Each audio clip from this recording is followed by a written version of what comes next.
स्तानिस्लावस्की की बुक चरित्र की रचना प्रक्रिया का अध्याय 11 है। नाटकीय गतिविधि में ताल और लय का उपयोग।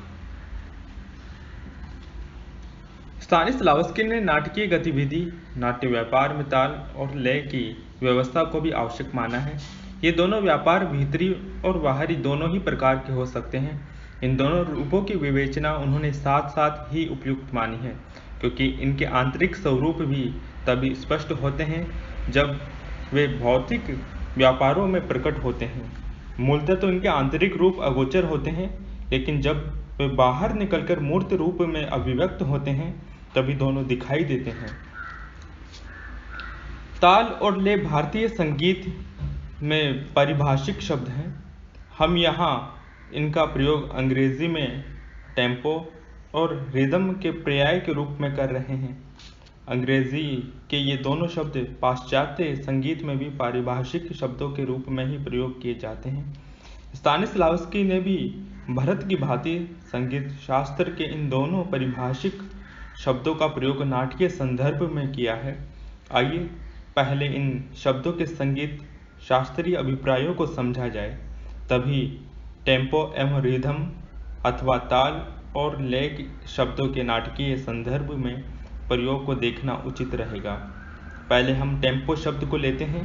अंग्रेजी के एक शब्दकोश में टेम्पो के संगीत परक अर्थ दिए हैं: टाइम, काल या समय; रैपिडिटी ऑफ मूवमेंट, गति की तीव्रता; कैरेक्टरिस्टिक स्पीड, विशिष्ट गति; रिदम ऑफ मूवमेंट, गति की लय।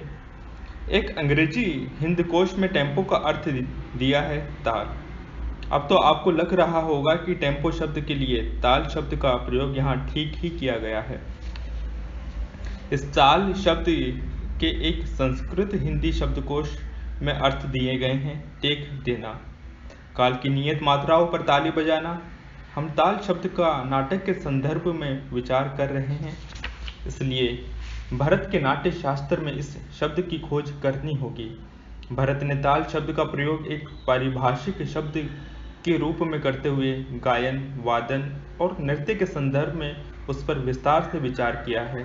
श्री बाबूलाल शुक्ल शास्त्री ने अपने संपादित नाट्य शास्त्र के चतुर्थ खंड की भूमिका में लिखा है: ताल शब्द तल प्रतिष्ठाया धातु से धत्ते प्रत्यय लगाकर निष्पन्न होता है, क्योंकि गीति, वाद्य तथा नृत्य ताल का आधार लेकर ही स्थित रहते हैं। अतः लघु, द्रुत, गुरु तथा प्लुत अक्षरों द्वारा परिमित की जाने वाली क्रियाओं के द्वारा गीति, वाद्य तथा नृत्य के परिणाम की रचना करने वाला जो काल है वही ताल कहलाता है। उन्होंने आरंभ में ताल के दो प्रकार, मार्ग और देशी, बताए हैं। मार्ग तो जैसा कि संज्ञा से ही स्पष्ट है, संकेत, छंद आदि शास्त्रों के द्वारा बताए गए नियमों पर चलता है। देशी में लोक धुनों का अनुसरण होता है। भरत ने ताल के तीन विभाग यति, पाणी और लय कहे हैं। यति का मूल अर्थ तो है विराम, लेकिन पारिभाषिक शब्द के रूप में भरत ने उसे पद, वर्ण या अक्षरों का गीति अथवा वाद्य के आश्रय लेने पर विस्तार तथा नियमन का कार्य करने वाला विधान कहा है। पाणी शब्द का सामान्य अर्थ है हाथ, उससे इस प्रकार विस्तार का अर्थ लिया जा सकता है। लय का सामान्यतः प्रचलित अर्थ है समापन या विलीन होना, लेकिन गायन, वादन आदि के प्रसंग में वो प्रवाह का अर्थ देता है। इसी आधार पर उनके तीन रूप द्रुत, मध्य और विलंबित कहे गए हैं। स्तानिस्लावस्की ने नाटकीय गतिविधि पर विचार करते हुए टेम्पो के साथ रिदम शब्द का प्रयोग किया है। इस रिदम शब्द के अर्थ हैं metrical movement determined by syllables, अक्षरों पर आधारित संगीतात्मक गतिविधि, measured flow of words and phrases in verse और प्रोज, शब्दों अथवा वाक्यांशों का पद्य अथवा गद्य में सुमापित प्रवाह है। अंग्रेजी के शब्दकोश में रिदम शब्द के अर्थ दिए हैं लय। अब तो आपको रिदम शब्द के लिए लय शब्द का प्रयोग भी ठीक लग रहा होगा। लय शब्द का प्रयोग हम संगीत तथा सामान्य बोलचाल में भी वाणी के सुव्यवस्थित आरोह अवरोहात्मक प्रवाह के लिए करते हैं।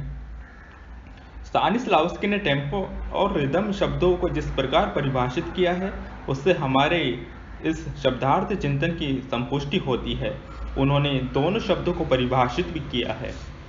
टेम्पो किसी सुनिश्चित माप या परिमाण से पहले से स्वीकृत किसी लंबाई की गति में या विलंबित आघात की एक इकाई की संख्या है। रिदम गति और ध्वनि की इकाइयों का प्रदत्त टेम्पो और माप में पहले से स्वीकृत इकाई के साथ मात्रिक संबंध है। माप अथवा परिमाण बारंबार आने वाला अथवा बार बार आता हुआ लगता समान लंबाई के आघातों आयामों का एक समुदाय है जिसे इकाई मान लिया गया है और जिसके एक आघात में एक बलाघात स्पष्टतः दिखाई देता है। तोस्ताव ने ताल और लय की परिभाषाओं को सुनाने के बाद छात्रों से ये पूछा कि क्या उन्हें बात समझ में आई। छात्रों ने मना करने पर उन्होंने अनेक छोटे बड़े ताल मापक उपकरणों के सहारे समझाना आरंभ किया। एक बड़ा सा ताल मापक उपकरण सामने रखकर उन्होंने कहा कि उसमें टेम्पो और गति समय को देखो। ये यांत्रिक और पांडित्यपूर्ण मापन है। टेम्पो विलंबित अथवा त्वरित होता है। वो कार्य को गति देता है या खींचता है, वाणी को गति में या विलंबित बनाता है।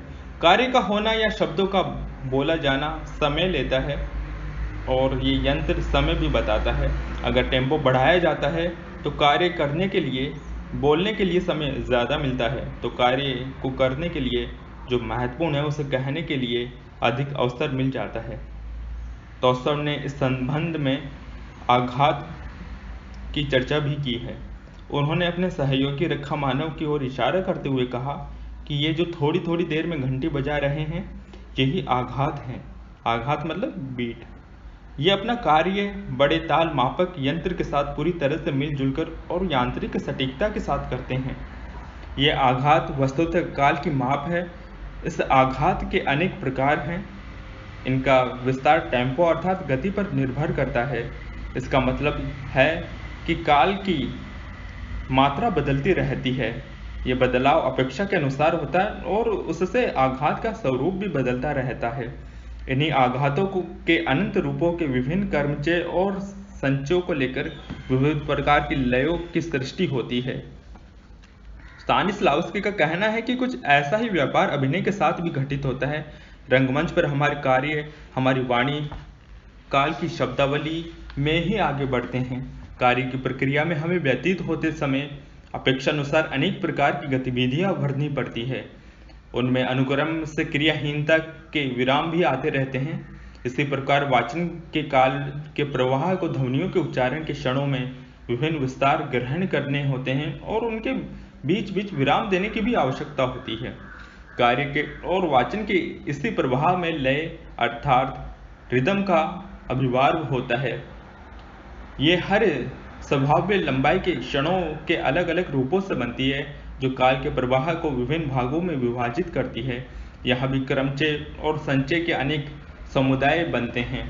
अगर ताल मापक यंत्र के विभिन्न प्रकार की लयों के अराजक स्वरूप को भली प्रकार देखा जाए तो उनके बीच हर वो वस्तु मिलेगी जिसकी अनेक प्रकार के जटिल सूत्रों की अभिव्यंजना के लिए लयात्मक संयोगों और समुदायों के लिए अपेक्षा होती है। रंगमंच पर चारों ओर सामान्यतः और व्यवस्थित रूप में त्वरित और धीमी गतियों की जो अराजकता होती है, उसमें अभिनेता के लिए स्वयं की लय को खोजने की और फिर उसे अलग करके अभ्यस्त बनाने की परम आवश्यकता होती है। स्तानिस्लावस्की की धारणा है कि ताल और लय में अभिनेताओं के अंतर्मन को प्रभावित करने की सामर्थ्य है। साथ ही लय की सहायता से एक वास्तविक उत्तेजना उत्पन्न होती है और वो भावात्मक प्रभाव डालती है।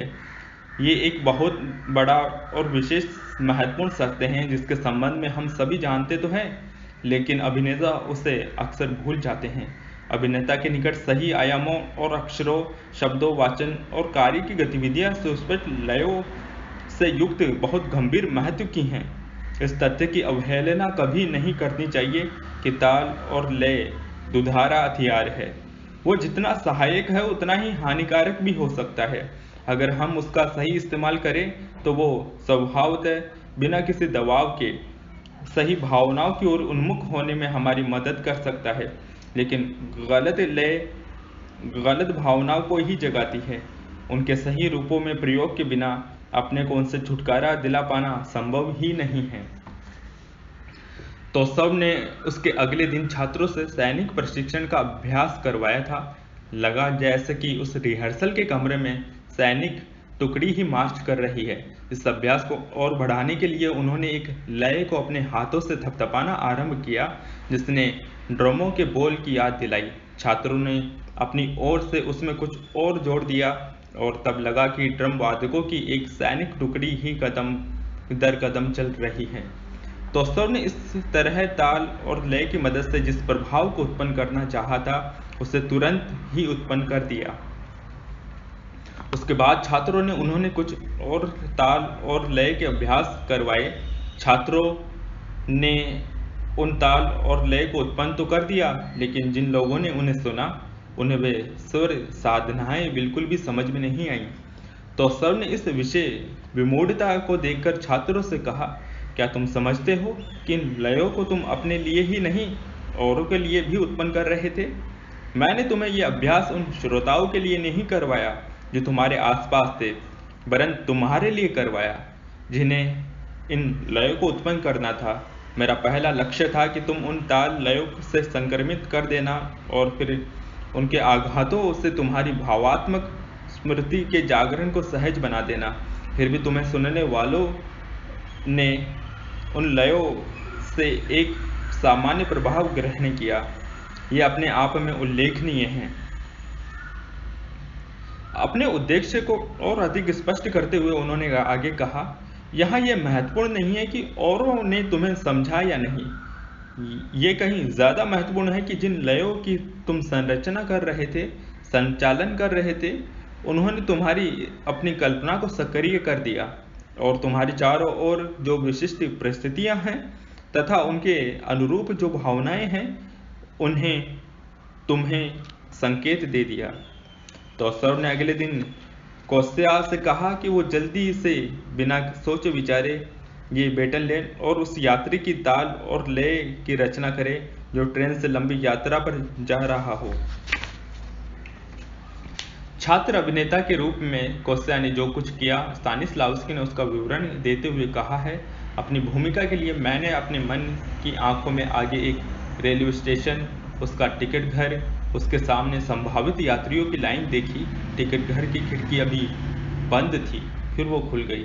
टिकट खरीदने वाले धीरे धीरे बड़ी बोरियत के साथ कदम दर कदम आगे बढ़ते हैं।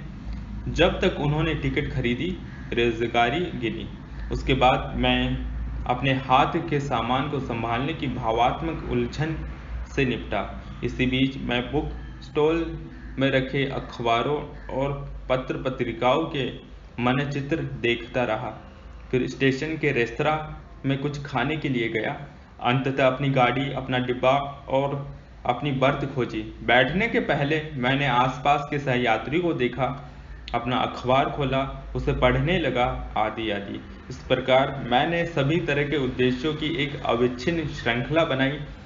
फिर उन उद्देश्यों तक बड़ी शांति और आराम के साथ पहुंचा भी, क्योंकि अभी मेरी गाड़ी छूटने में देर थी।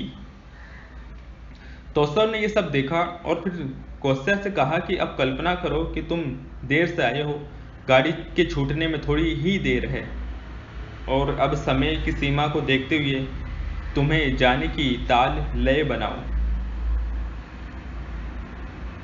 कौशल्या का स्वभाव जल्दी घबरा जाने का था, अतः उसने घबराहट के साथ कुछ छोड़ते और जो जरूरी समझा उसे जल्दी से किया। तो सब ने तब उससे कहा कि तुम बिल्कुल गाड़ी के छूटने के समय स्टेशन पहुंचे हो। उससे उत्प्रेरित करने के लिए उन्होंने इंजन की सीटी बजाई और फिर उससे संबंधित कुछ और ध्वनियां उत्पन्न की। कौशल्या ने उसके बाद जो कुछ फालतू था उसे छोड़ते हुए बड़ी उत्तेजना के साथ जो बहुत ज़रूरी था वही किया। तो सर ने यह परीक्षा समाप्त होने पर सभी छात्रों को समझाते हुए कहा कि यह अभ्यास ये सिद्ध करने के लिए था कि जब तक कि मनोजगत में उससे मिलते जुलते बिंब न हो, जब तक कुछ ऐसी परिस्थितियां न सुझाई जाए जो उद्देश्य से संबंधित भावनाओं और कार्यों को उत्प्रेरित कर सके, तब तक ताल और लय को फिर से अपनाकर अनुभव नहीं किया जा सकता। ये सभी एक दूसरे से बड़े ही ठोस रूप में संबंध हैं, एक दूसरे को जगाते हैं। प्रदत्त परिस्थितियां ताल और लय को उत्प्रेरित करती हैं तथा ताल और लय व्यक्ति को प्रदत्त परिस्थितियों से संबंध विचारों के रूप में चुनौती देती हैं। इसी विषय को और आगे बढ़ाते हुए तौसर ने कहा है, फलस्वरूप ताल और लय केवल तुम्हारी भावात्मक स्मृति को ही उत्तेजित नहीं करती, बल्कि वे तुम्हारी चाक्षुष स्मृति और उसके जीवंत स्वरूपों को भी सामने ले आती हैं। इसलिए ताल और लय के केवल गति और आयाम का मतलब लेना गलत है। हमें ताल और लय की जरूरत उन प्रदत्त परिस्थितियों के साथ होती है जो विशेष मनोदशा की रचना करती है। हमें उसकी जरूरत उसके अपने अंतर्निहित सार तत्व के लिए भी होती है। सैनिक परेड, टहलना, शव यात्रा आदि सभी को उसी ताल और लय से मापा जा सकता है। फिर भी जहाँ तक उनके बीच उनकी आंतरिक विषय वस्तु, मनोदशाओं, अगोचर चारित्रिक विशेषताओं की बात है, उनमें जमीन आसमान का फर्क है। थोड़े से शब्दों में कहा जाए तो ताल और लय अपने साथ केवल उन बाहरी विशेषताओं को लेकर ही नहीं चलती जो हमारी प्रकृति को सीधे प्रभावित करती है, बल्कि हमारी उस अंतर्वस्तु को भी साथ लेती हैं जो हमारी भावनाओं को जिजीविषा प्रदान करती हैं। अपने इस प्रच्छन्न स्वरूप में ताल और लय हमारी स्मृतियों में बनी रहते हैं तथा रचनात्मक उद्देश्यों को सिद्ध करने के लिए उसका उपयोग किया जा सकता है। इस प्रक्रिया में अभिनेता के कार्य के महत्वपूर्ण बिंदुओं को लयात्मक बिंदुओं से चिन्हित करना अनिवार्य है। तो क्या उन्हें चिन्हित करने का कार्य हाथों, पैरों, पूरे शरीर की चेष्टाओं, सिर, गर्दन और कमर को घुमाकर वर्णों, अक्षरों, शब्द के उच्चारण के द्वारा किया जा सकता है? तो सौ ने स्वीकृति के स्वर में कहा कि ये सभी चेष्टाएं किसी भी ताल और लय को चिन्हित कर सकती है। हम चलते, दौड़ते, साइकिल पर चढ़ते, कुछ कहते, सभी प्रकार के कार्य किसी न किसी ताल और लय में ही करते हैं। लेकिन उन अंतरालों में जब हम गतिशील नहीं होते, जब शांति के साथ बैठे रहते हैं, लेटे रहते हैं, आराम करते हैं, इंतज़ार करते हैं या कुछ भी नहीं करते, या हम बिना किसी ताल और लय के होते हैं? नहीं, ताल और लय तो उन क्षणों में भी होती है। कोस्टा ने कहा, लेकिन वो बाहर प्रकट नहीं होते, दिखाई नहीं देते, केवल अंतरंग और भावात्मक रूप में उनका अनुभव होता है। तो सब ने इस विषय की विवेचना करते हुए कहा कि वास्तव में हमारे आंतरिक और बाहरी अस्तित्व के प्रत्येक क्षण में किसी न किसी प्रकार का ताल और लय अंतर्निहित होता है। संगीत में राग की रचना स्वर मानों से होती है। इन स्वर मानों में विभिन्न मूल्य और बल के सुर होते हैं।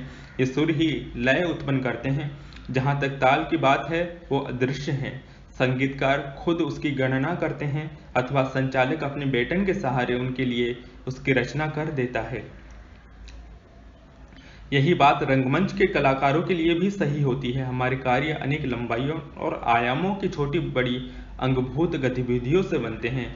हमारे संवाद की संरचना छोटे बड़े बलाघात युक्त अथवा बल रहित वर्णों, अक्षरों या शब्दों से होती है। वे ही लय को चिन्हित करते हैं। हमारे आंतरिक ताल मापक की गति के आधार पर हमारी मानसिक गणना के सहारे हमारे कार्य, हमारी आंगिक चेष्टाएं संपन्न होती है और हमारी भूमिकाओं के मूल पाठ बोले जाते हैं। इसलिए हमारे बलाघात युक्त वाचन और गतिविधियां जब वे हमारी आंतरिक गणना से समन्वित हो जाए तो उन्हें चेतन अथवा अचेतन रूप में क्षणों की काल प्रवाह की अविच्छिन्न रेखा का निर्माण करने देना चाहिए। अगर अभिनेता बिना किसी के बताए ही रंगमंच पर जो कुछ कहा जा रहा है या किया जा रहा है उसे समझ लेता है, तो सही ताल और लय अपने आप ही उत्पन्न हो जाएगी। वो बलाघात युक्त या बलहीन शब्द को और संयोग के बिंदुओं को विभाजित कर देगी। अगर ऐसा नहीं होता है तो तकनीकी साधनों से बाहर से भीतर की ओर जाते हुए ताल और लय की प्रतिष्ठा प्राप्त करने के सिवा कोई रास्ता नहीं रह जाता। इस उद्देश्य की सिद्धि के लिए जिस ताल और लय की ज़रूरत है, अभिनेता को खुद की कोशिश से उसे बनाना चाहिए। ये कार्य बिना आंतरिक बिंबों, बिना कल्पना के आविष्कार, बिना सुझाई गई परिस्थितियों के संपन्न नहीं होता। ये सभी मिलकर भावनाओं को उत्प्रेरित करते हैं। ताल और लय की रचना के संगीत के साथ प्रयोगों से छात्रों ने यह अनुभव किया था कि गतिविधि की ताल और लय केवल अंतःप्रेरणा से सीधे तत्काल उचित भावनाओं का सुझाव देने और व्यक्ति को जो कुछ कर रहा है उसकी अनुभूति को जगाने का ही कार्य नहीं करती, वरन वो व्यक्ति की रचनाशीलता को उत्प्रेरित करने में भी मदद कर सकती है। छात्रों ने यह भी अनुभव किया कि जब लयात्मक प्रक्रिया संगीत के साथ संपन्न होती है तो भावात्मक स्मृति और कल्पना पर उसका प्रभाव और भी गंभीर हो जाता है। निश्चय ही ताल मापक की टिक टिक से, ध्वनि विन्यास की संयोजना से, स्वर माधुरी से जो हमें विशेष ऊर्जा से सक्रिय कर देते हैं, ताल और लय का सुयोग हमें सहज मिल जाता है। स्पष्टता ताल और लय में केवल बिंबों, मन चित्रों की ही नहीं बल्कि पूरे दृश्यों का ही सुझाव देने की सामर्थ्य होती है। तो सबने 3 अलग अलग गतिक्रमों के ताल मापक यंत्र रखवाकर छात्रों को टोलियों में बांटकर ताल और लय की रचना का अभ्यास करवाया। छात्रों ने अपने अलग अलग ग्रुप बनाए, अपने अपने उद्देश्य निश्चित किए, उनके अनुरूप परिस्थितियों की संकल्पना की और फिर सक्रिय हो गए। कुछ चतुर्थ स्वर, कुछ 8वें स्वर और कुछ सारे स्वर विन्यासों की रचना में व्यस्त हो गए। सोनिया को जिज्ञासा हुई कि सभी से एक ही स्वर विन्यास पर कार्य क्यों नहीं कराया जा रहा है। तो स्वर का उत्तर था कि जब रंगमंच पर बहुत से लोग एक और उसी लय पर कार्य करते हैं तो सैन्य टुकड़ी नृत्य नाटिका के आयोजन की भांति बड़ी रूढ़िबद्ध ताल और लय की रचना होती है। उसकी शक्ति सामूहिक प्रदर्शन अथवा सामान्य यांत्रिक प्रशिक्षण में ही प्रकट होती है। इस प्रकार की ताल और लय उस विरल प्रदर्शन के लिए उपयुक्त होती है तब पूरा समुदाय सामान्यतः एक ही ऊर्जा से ओतप्रोत होता है। आज की यथार्थवादी कला ये मांग करती है कि जीवन के विभिन्न रंगों का उद्घाटन हो, इसलिए हर एक का एक ही स्वर विन्यास की संरचना में तत्पर होना उचित नहीं रह गया है। आज भी अपेक्षाओं को देखते हुए एक ही स्वर विन्यास का प्रदर्शन परिपाटीबद्ध होगा, इसलिए आज कल एक ही दृश्य में अनेक ताल लयों के प्रयोग का प्रचलन है। इसलिए आज अनेक प्रकार के तालों और लयों को मिला जुला दिया जाता है जो समुचित समाहार से यथार्थ और वास्तविक जीवन के स्पंदनों की नवीनताओं को उजागर करते हैं। अनेक लयों का एक साथ ऐसा समायोजन भीड़ के दृश्यों के लिए भी जरूरी होता है। तो स्वर के अनुसार ताल और लय की ये विविधता एक दृश्य में एक साथ कार्य कर रहे अनेक अभिनेताओं में ही नहीं, एक अभिनेता के भीतर भी देखने को मिलती है। ये सही है कि एक विशेष बिंदु पर जब नाटक के नायक अथवा अन्य किसी विशेष व्यक्ति को एक सुनिश्चित और दृढ़ निर्णय करना होता है तो उसके मन में कोई दुविधा या संदेह नहीं होता। एक व्यापक ताल और लय उचित ही नहीं जरूरी हो जाती है। लेकिन जब हैमलेट जैसे किसी व्यक्ति के मन में संकल्प और संवेदना संदेह के बीच संघर्ष चल रहा होता है तो अनेक तालों और लयों का एक साथ संयोजन जरूरी हो जाता है।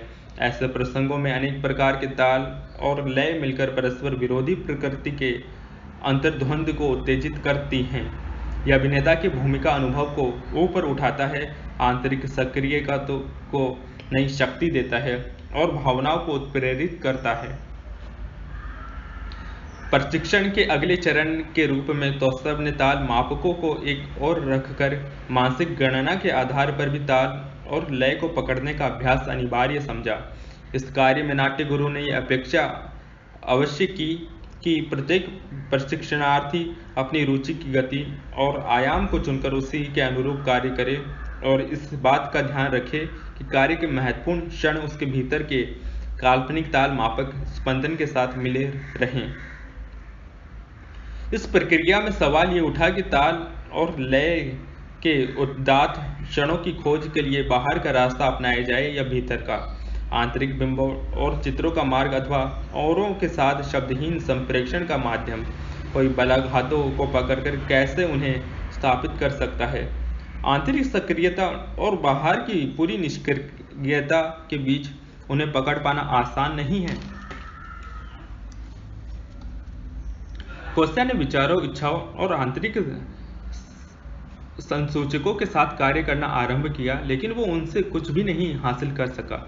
उसने अपनी ताल और लय को कभी अपने सिर, कभी अपनी अंगुलियों, कभी अपने पैर के पंजों की नोकों आदि में पाने की कोशिश की। अपनी नाड़ी के स्पंदनों में भी उसे खोजा, लेकिन वो नहीं मिली। वे उसके भीतर एक स्थान से दूसरे स्थान की ओर बराबर चलती फिरती रही और विभिन्न भौतिक साधनों से अपने को प्रकट करती रही। तोस्तव ने इस स्थिति को लक्षित करते हुए कहा, भौतिक धड़कनें जल्दी ही दिखाई दे जाती हैं, सहज इंद्रिय गोचर होती हैं, इसलिए अभिनेता उनकी ओर उन्मुख होते हैं। जब किसी अंतः प्रेरणा बहुत सुस्त होती है और उसे जगाने की ज़रूरत होती है तो बाहरी चोट का इस्तेमाल करो, लेकिन तभी जब ताल और लय को उत्तेजित करने, उसे सहारा देने के लिए तुम्हें उसकी ज़रूरत हो। इस प्रकार की ज़रूरत को बड़ी अनिच्छा से ही स्वीकार किया जाना चाहिए, लेकिन उसे एक स्थायी और समुचित प्रक्रिया के रूप में स्वीकार नहीं करना चाहिए। इसलिए ताल और लय के अपने भौतिक स्पंदन को स्थापित करते ही अपनी कल्पना के प्रयोग से उन परिस्थितियों की खोज करो जिन पर उसे आधारित करना है। तब उन्हें अपने हाथ या पैरों को नहीं, वरन अपने भीतर की ताल और लय, गति और आयाम को संभालने दो। फिर उस समय जब तुम्हें ये लगे कि तुम्हारी ताल और लय में अभी झिझक है, तो ज़रूरत के अनुसार बाहरी और भौतिक साधनों की सहायता लो, लेकिन ये छूट बहुत कम समय के लिए उपयोग में लानी चाहिए। ताल और लय की चेतना दृढ़ता के साथ प्रतिष्ठित होते ही अपने लक्ष्य को पाने का वो स्थूल मार्ग छूट जाएगा और उसके स्थान पर मानसिक स्पंदन का सूक्ष्म रास्ता दिखाई देने लगेगा। कोस्टा ने जब इस दिशा में काम करना चाहा तो तोस्तव ने उसे सलाह दी कि वो तेज, उत्तेजनापूर्ण और भीतर की ऊंची नीची ताल और लय के लिए अपने को केवल पूर्णतः प्रशांत ही नहीं, वरन क्षमहीन रूपता में प्रकट करे। कोस्टा ने यह सुनने के बाद इस प्रदर्शन के लिए पहले अपने बाहरी और भीतरी गतिकर्म और आयाम को सुव्यवस्थित करने को और अधिक ऊर्जा से भरने के लिए अपनी अंगुलियों और पंजों में अदृश्य तनाव उत्पन्न किया।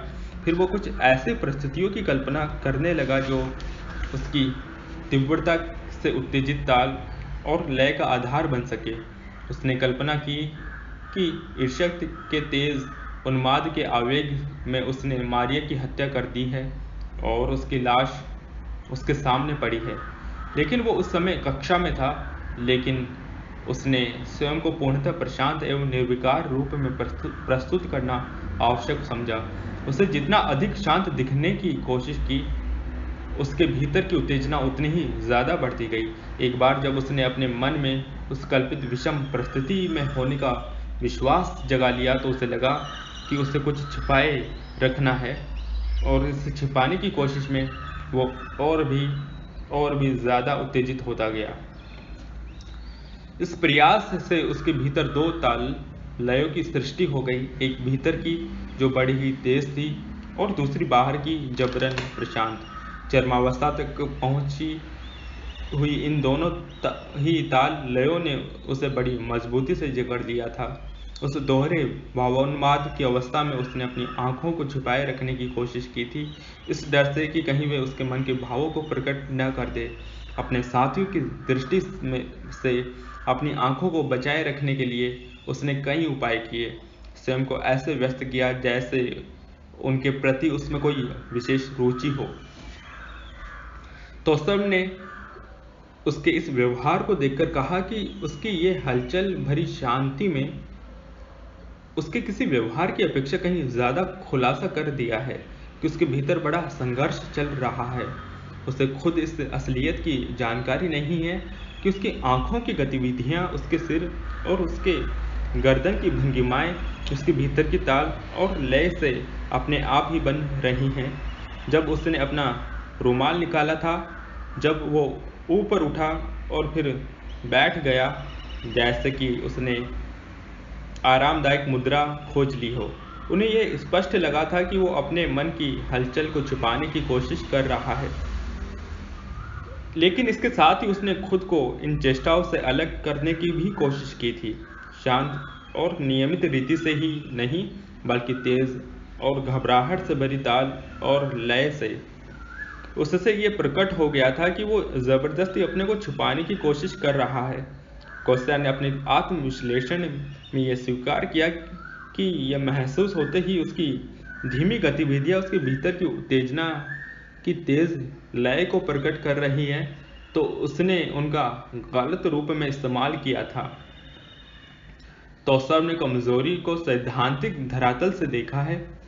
हम दर्शक दूसरे व्यक्ति के मनोरंजक मनोजगत में जो कुछ देखते हैं उसे पहली झलक में ही समझ लेते हैं। स्वभावतः भौतिक गतिविधियां अनियंत्रित हो जाती हैं तो वे हमारा ध्यान आकर्षित करती हैं। जब वे शांत और सहज होती हैं तो हमें लगता है कि वो व्यक्ति संतुष्ट है, लेकिन जब हम नज़दीक से उसके भीतर देखते हैं तो उसकी आंखों में झांकते हैं तो हमें उसकी भावनाओं का भी अनुभव होने लगता है, और जो कुछ हमसे छिपा रहा है उसके भीतर की आश्चर्य की भी हमें चेतना हो जाती है। इसका मतलब है कि व्यक्ति को ये भली प्रकार जानना चाहिए कि हजार दर्शकों के आगे अपनी आंखों से कैसे प्रदर्शन किया जाए। ये कोई आसान काम नहीं है। इसके लिए ये जानकारी ज़रूरी है कि उसे कैसे देखा जाए और फिर आंखों को कैसे नियंत्रण में रखा जाए। इसलिए उन्हें इधर उधर घुमाना सही होते हुए भी जब नाटक तुम्हारी आंखों में केंद्रित हो तो तुम्हें संयम के साथ अपनी आंखों को इधर उधर ले जाना चाहिए। तुम्हें इस प्रकार अभिनय करना चाहिए कि तुम्हारी आंखें हमें दिखाई देती रहें।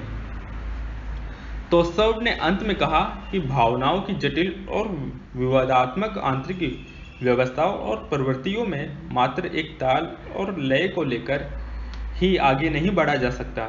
उस समय उनके अनेक रूपों का समायोजन जरूरी हो जाता है। कभी कभी तो पूरी भूमिका, पूरे नाटक की संरचना अनेक परस्पर विरोधी ताल लयों की मांग करती है।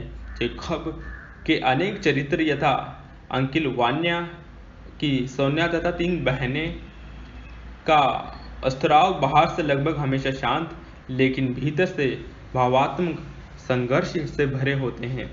स्तानिस्लावस्की ने इसी विषय को आगे बढ़ाते हुए लिखा है कि ताल और लय की अनेकता केवल व्यक्तियों, समुदाय, कलाविधियों और दृश्यों में ही नहीं, पूरे नाटक संपूर्ण प्रदर्शन में भी दिखाई देती है। नाटक या प्रदर्शन की ताल और लय मात्र एक ही नहीं, वरन वो अनेक गतिक्रमों, विविध आयामों के समायोजनों के बड़े और पूर्ण समन्वय में सुगठित छोटी बड़ी श्रृंखला या माला के रूप में होती है। ये सभी प्रकार की ताल और लय अपनी संपूर्णता में एक गरिमा में और शानदार अथवा परम परिवेश की रचना करती हैं। ताल और लय का अर्थ किसी प्रदर्शन के लिए बड़ा महिमामय होता है। अक्सर ही सुंदर संकल्पना और मनोरम अभिनय से युक्त नाटकों को सफलता नहीं मिलती, क्योंकि उसका प्रदर्शन गैर जरूरी धीमेपन से अथवा अनुचित तेजी भरा होता है। कल्पना की जा सकती है कि त्रासदी को एक चुलबुली नाटिका की भांति प्रदर्शित करने की कोशिश का नतीजा क्या होगा। हम अक्सर ये देखते हैं कि मध्यम श्रेणी की कोई रचना माध्यमिक रूप विधान में प्रस्तुत किए जाने पर भी बड़ी सशक्त और सुखद गतिविधियों के साथ प्रस्तुत किए जाने पर सफल होती है, क्योंकि वे बहुत खुशी का माहौल बना देती हैं। प्रदर्शन के इस विधान को समझ लेने के बाद अब यह सिद्ध करने की आवश्यकता नहीं रह जाती कि मनोवैज्ञानिक तकनीक भूमिका या नाटक की ताल लयों के निर्धारण की बड़ी ही जटिल एवं मायावी प्रक्रिया में अत्यधिक सहायक हो सकती है। लेकिन दुर्भाग्य यह है कि ऐसी कोई मनोवैज्ञानिक तकनीक ही नहीं। स्वभावतः सवाल उठता है कि अपेक्षित ताल और लय को रंगमंच पर प्राप्त कैसे कर लिया जाता है। स्तानिस्लावस्की के अनुसार सामान्यतः नाटकीय प्रदर्शन के लिए एक व्यापक ताल लय अपने आप ही बन जाती है। अगर अभिनेता अच्छी व्यवस्था में है, अच्छी अवस्था में है, तो अपने नाटक और अपनी भूमिका की सही चेतना किसी भी कारण से प्राप्त कर लेता है। अगर दर्शक ग्रहणशील हैं, रुचि ले रहे हैं, तो वो अपनी भूमिका को सही ढंग से जिएगा और उचित ताल लय अपने आप पूरी तरह से बन जाएगी। इनकी अनुपस्थिति में अभिनेता असमर्थ हो जाता है। अगर सही किस्म की कोई मनोवैज्ञानिक तकनीक हमारे पास होती तो हम आधार रूप में उसकी मदद ले लेते तथा पहले बाहरी और फिर भीतरी ताल और लय बना देते। उनके माध्यम से फिर समुचित अनुभूतियों को भी जगा लिया जाता।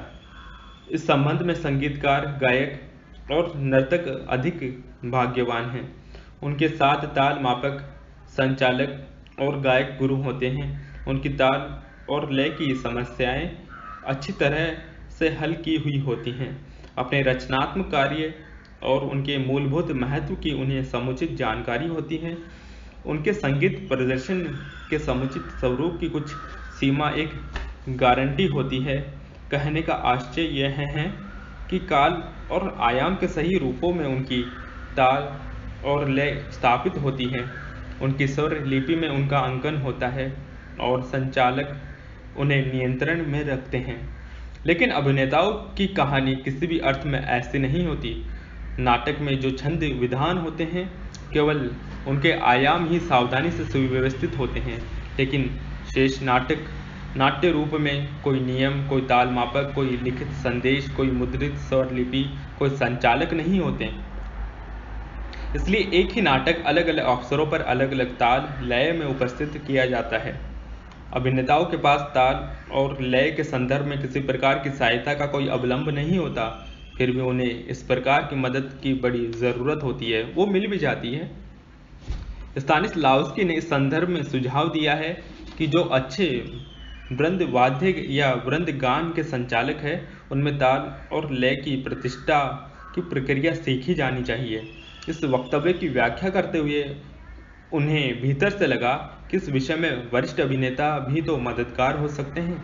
इसी विचार सूत्र को लेकर उन्होंने लिखा है, परंपरा कहती है कि हमारे महान पूर्वज शेपचेपकिन, सुदोव्स्की, शुमस्की, समारिन हमेशा रंगमंच पर अपने प्रवेश के समय के बहुत पहले पार्श्व विंग से आ जाते हैं, जिससे वे प्रदर्शन की गति लय को पकड़ने के लिए पर्याप्त अवसर पा सकें। यही एक कारण है कि जब वे मंच पर आते हैं तो बड़ी ही सजीवता और सच्चाई के साथ नाटक और अपनी भूमिका के लिए शुद्ध स्वर विन्यास छेड़ देते हैं। इस विषय में कोई संदेह नहीं है कि वे ये केवल इसलिए नहीं कर पाते थे कि वे ऐसे महान कलाकार थे जो अपने प्रवेश की पहले से पूरी तैयारी कर लेते थे, वरन इसलिए भी कि अपनी चेतना के साथ या अंतःप्रेरणा के साथ अपेक्षित ताल और लय के प्रति वे संवेदनशील थे और उनका अपने ढंग से प्रयोग करने में समर्थ भी थे। ये स्पष्ट है कि उनके मनोजगत में द्रुत और विलंबित गतियों की अवधारणाओं की स्मृति बड़ी स्पष्ट होती है और उन्हें पूरे नाटक के प्रत्येक दृश्य के कार्य व्यापार को सुमापित स्पंदनों का समुचित भान होता है। इस संबंध में उन्होंने ये भी संभाव्य माना है कि अपने प्रवेश के बहुत पहले जब वे पार्श्व में आकर बैठते थे तो बड़ी ताजगी के साथ प्रदर्शन के ताल और लय को पाने की कोशिश फिर शुरू कर देते थे और ये काम वे रंगमंच पर हो रहे कार्य व्यापार को बड़े निकट से देखते हुए करते थे। इस प्रकार वे संवेदना के साथ अथवा अचेतन रूप में नाटक की ताल और लय के साथ अपना सुर मिला लेते थे। ये हो सकता है कि उनके पास ये करने की कोई विशेष रीति रही हो, लेकिन दुर्भाग्य से हमें उसकी कोई जानकारी नहीं है। स्तानिस्लावस्की ने अपने बाद रंगमंच में रुचि रखने वाले अपने पाठकों को और रथोत्सव के माध्यम से छात्रों को सलाह दी है कि वे इस कोटि का कलाकार बनने की कोशिश करें जो अपने साथ के सभी अभिनेताओं में समुचित ताल और लय का संचार करने में समर्थ हो सके। कोस्टा ने यह सुनकर जानना चाहा कि किसी नाटक अथवा भूमिका की ताल और लय का सुनिश्चित करने की मनोवैज्ञानिक तकनीक का आधार क्या है। जवाब मिला कि पूरे नाटक की ताल और लय उस नाटक के कार्य की आद्यंत रेखा और उसके अंतरपाठ की विषय वस्तु की ताल और लय होती है। तुम्हें पहले से ये जानकारी है कि कार्य की आद्यंत रेखा दो कोणों के परिदृश्य की मांग करती है, एक अभिनेता के और दूसरे भूमिका के कोण की। ठीक जैसे एक चित्रकार अपने चित्र में रंगों का वितरण करता है और उनके बीच समुचित रूप से संतुलित संबंध की व्यवस्था खोजता है, वैसे ही अभिनेता नाटक के कार्य की संपूर्ण आद्यंत रेखा के साथ उचित रूप में संतुलित ताल लय व्यवस्था के लिए प्रयत्नशील होता है। इसलिए इस दशा में सफलता पाने के लिए संचालक की आवश्यकता उसे अनुभव होती है। कौत्स्य जब अगले दिन कक्षा में पहुंचा तो उसने देखा कि बाहर का पर्दा हटा हुआ था, पूरा मंच प्रकाशित है और रक्षामानव बिजली मिस्त्री से जल्दी जल्दी किसी मशीन को व्यवस्थित करा रहे थे। बाद में मालूम हुआ कि वो नाटक की गतिविधि को बिजली से संचालित करने वाला विशेष यंत्र है। वो नाटक के संकेतात्मक के छोटे कक्ष दर्शकों की दृष्टि से दूर लेकिन अभिनेताओं की दृष्टि सीमा में रखा गया है। वो बहुत छोटा सा उपकरण था जिसमें दो शब्दहीन रोशनियां टिमटिमा रही थी, जिन्हें संकेतक और ताल मापक की गतिविधि का स्थान लेना था। जब जरूरत होगी तब संकेतवाचक संकेत पुस्तिका में लिखित निर्देशों के अनुरूप रिहर्सल के समय स्वीकृत नाटक के महत्वपूर्ण स्थलों पर उसे सक्रिय कर सकता था और इस प्रकार अभिनेताओं को उनके उचित गतिक्रम की याद दिलाता रहेगा। उस मशीन की सहायता से तौसब और रक्षामानव दोनों ने अनेक दृश्यों की संरचना की और बिजली मिस्त्री के अपेक्षानुसार उस मशीन के स्विचों को गिराता उठाता रहा। उन सब ने मिलकर बड़ी निष्ठा के साथ अपनी कार्यविधि से छात्रों के आगे ताल और लय की संरचना में उस यंत्र की उपयोगिता प्रदर्शित कर दी। उनकी सफलता से सामान्यतः यह निष्कर्ष निकाला जा सकता है कि वो बिजली का यंत्र नाट्य प्रदर्शन में ताल और लय की व्यवस्था के लिए बड़ा सहायक सिद्ध हो सकता है। लेकिन आगे चलकर स्तानिस्लावस्की ने यह स्पष्ट किया है कि यह यंत्र तभी सहायक सिद्ध हो सकता है जब किसी नाटक के सभी अभिनेताओं को नहीं तो कुछ को तो अवश्य ही ताल और लय की व्यवस्था का अच्छा प्रशिक्षण मिला हो। दुर्भाग्य से इस योग्यता वाले लोग रंग जगत में नहीं के बराबर है। इसलिए ये जरूरी हो जाता है कि सभी विद्यार्थी सभी परीक्षार्थी बड़े मनोयोग से ताल और लय की संरचना का अभ्यास करें। अगर यह अभ्यास संगीत की सुनिश्चित गणनाओं के साथ किया जाए तो ताल और लय के समुचित स्पंदनों पर जल्दी ही अधिकार प्राप्त किया जा सकता है। स्तानिस्लावस्की ने ताल और लय के सामंजस्य को अभिनेताओं के स्वास्थ्य का प्रतीक माना है। उन्होंने ये भी स्पष्ट किया है कि मनुष्य में नैसर्गिक रूप में ताल और लय हैं, लेकिन उससे इसका अभ्यास नहीं होता है। अगर वो अपने जीवन को सुव्यवस्थित करना चाहता है तो उसे इनकी जानकारी होनी चाहिए। उसे अपनी गतिविधियों, कार्यों, भावनाओं, विचारों, श्वास प्रक्रिया, रक्त के स्पंदन और हृदय की धड़कन, दूसरे शब्दों में कहा जाए तो अपनी सामान्य वस्तुस्थिति और सुनिश्चित प्रवाह का ज्ञान होना चाहिए। वस्तुतः प्रकृति के इस अनंत विस्तार में सब कहीं एक सुनिश्चित लय है, लेकिन मनुष्य ने कुछ जाने अनजाने कारणों से उसे छोड़ दिया। प्रसाद ने भी बड़े दर्द से लिखा है कि मनुष्य जब बोलता है तो बेताल, बेसुरा और बिना लय के ही बोलता है। अभिनेता भी तो मनुष्य हैं, उसमें भी यही दुष्प्रवृत्ति उत्पन्न हो गई है। स्तानिस्लावस्की ने अभिनेताओं को सलाह दी है कि वे अपने प्रदर्शन में ताल और लय की स्थापना का प्रयास करने के पहले वे स्वयं अपनी नैसर्गिक ताल और लय का अध्ययन करें और उनमें उत्पन्न गड़बड़ को सुधारें। अपनी ताल और लय को सुधारने के बाद ही वे अपनी भूमिका की, नाटक की ताल और लय की खोज का अभ्यास आरंभ करें। रंगमंच की ताल और लय को बनाने का यही अकेला मार्ग है।